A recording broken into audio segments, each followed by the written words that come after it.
జయ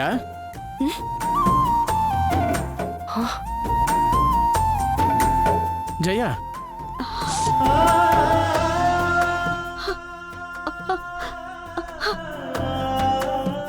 అన్నయ్య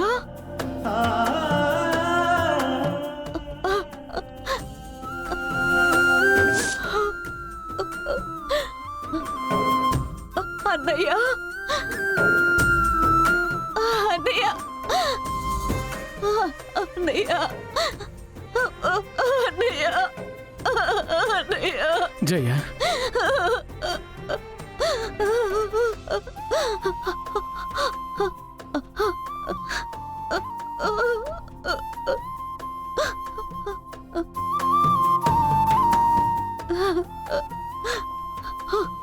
ఒక్క మాట జయ, నాకు నీ సంతోషమే ముఖ్యం. మీ ఇద్దరూ సంతోషంగా ఉండాలి. రత్నం, ఇదిగో ఈ తాళి కట్టు.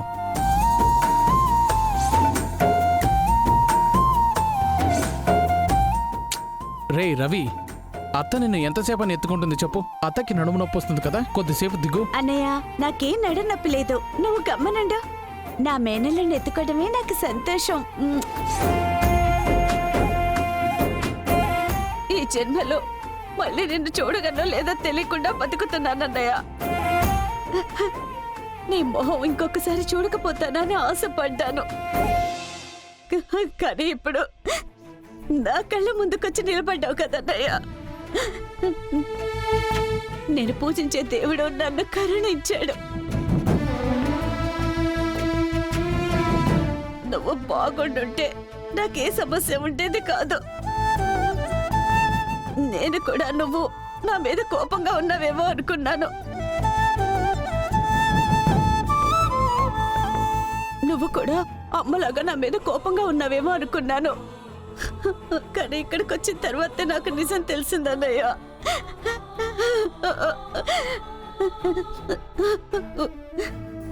నా వల్లనే కదన్నయ్య నీకు ఈ సమస్య. అలాంటిది ఏం లేదు జయ, ఏడవకు.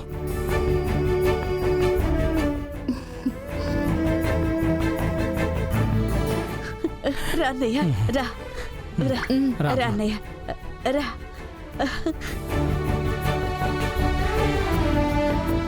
మామా అన్నయ్య కూర్చో.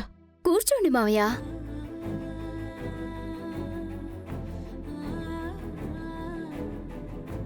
అన్నయ్య నీకు పూర్తిగా నయమైందా? నేను బాగున్నాను జయ. నువ్వు, నా మేనకోడళ్ళు, మీరందరూ నా చుట్టూ ఉండగా నాకేం కష్టం వస్తుంది చెప్పు? అవును, రత్నం గురించి ఆయన ఎక్కడికి వెళ్ళారన్నదే తెలియదన్నయ్య. బంగారి అంతా చెప్పింది. నువ్వేం దిగులు పడకు సరేనా? ఈ నేళ్లు పడుకుని ఉన్న నేనే మీరందరూ కోరుకోవడంతో లేచాను. అలాగే రత్నం ఎక్కడ ఉన్నా మనం వెతికి పట్టుకుందాం. తనకేమయ్యుండదమ్మా, మళ్ళీ మనకు దగ్గరవుతాడు. అమ్మకి నేనెక్కడున్నానన్నదే తెలియదన్నయ్య. తెలిసిన మరుక్షణమే ఏమవుతుందో అని భయంగా ఉంది. అమ్మా ఇంకా నిన్ను తప్పుగానే అనుకుంటోంది జయ. నువ్వు బాధపడకమ్మా, ఇప్పుడు నాకు నయమైపోయింది కదా. బంగారు చెప్తున్న కొన్ని కారణాల వల్లనే నేను బయటపడ్డం లేదు, అంతే.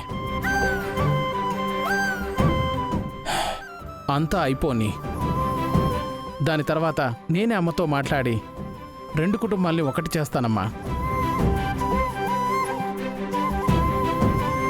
నువ్వు దేనికి కంగారు పడకమ్మా. బంగారి ఇప్పుడు నా ఇంటి కోడలైంది.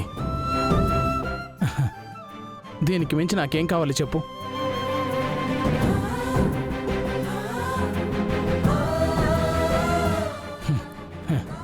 ఇందు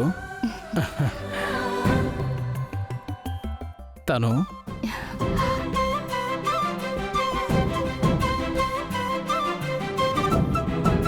ఇందు పాప, ఈయనే మన మేనమామ, మన అమ్మకి అన్న. మామయ్య అని పిలువు. పిలువు. మామ మామ.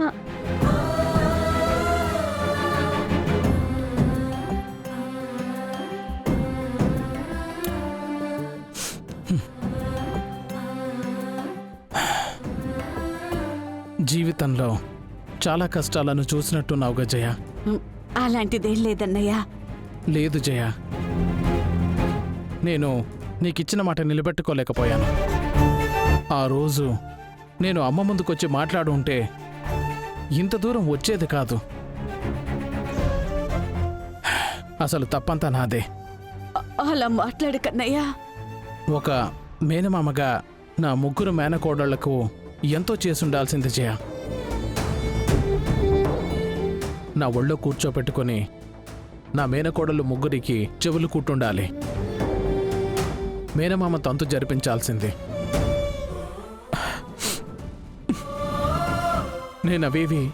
నేనవేవి చేయలేకపోయాను జయ. అవి లేకపోతే ఏంటన్నయ్య, ఇప్పుడు మేము నీ ఇంట్లోనే ఉన్నాం కదా. ఇప్పుడు నువ్వు చేయాలనుకున్నవన్నీ చేయొచ్చు అన్నయ్య.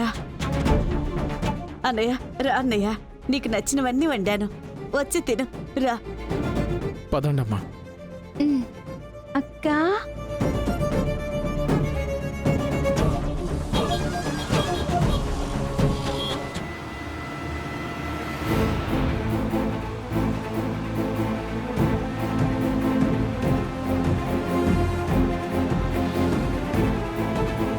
మీనా, చెప్పండి అత్తయ్య.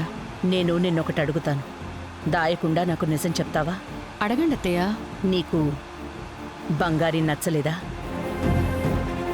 ఇంకా నువ్వు బంగారిని కౌడలుగా యాక్సెప్ట్ చేయడం లేదు కదా? బంగారి కనబడకుండా పోయినప్పుడు నీ మనసు కంగారు పడలేదా?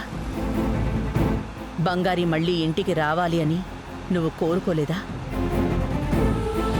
చెప్పు మీనా. తనని ఇంట్లో మనిషిగా ఒప్పుకున్నాను అత్తయ్య, కానీ తనని నా కోడలుగా ఒప్పుకోలేను.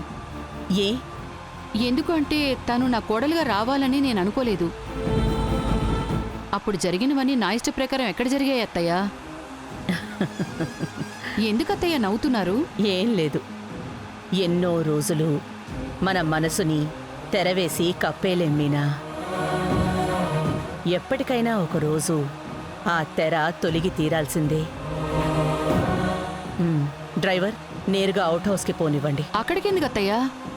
గుడికెళ్ళొస్తున్నాం కదా, బంగారి అమ్మ వాళ్ళ ఇంట్లో ప్రసాదం ఇచ్చేసి వెళ్దాం. హ్మ్.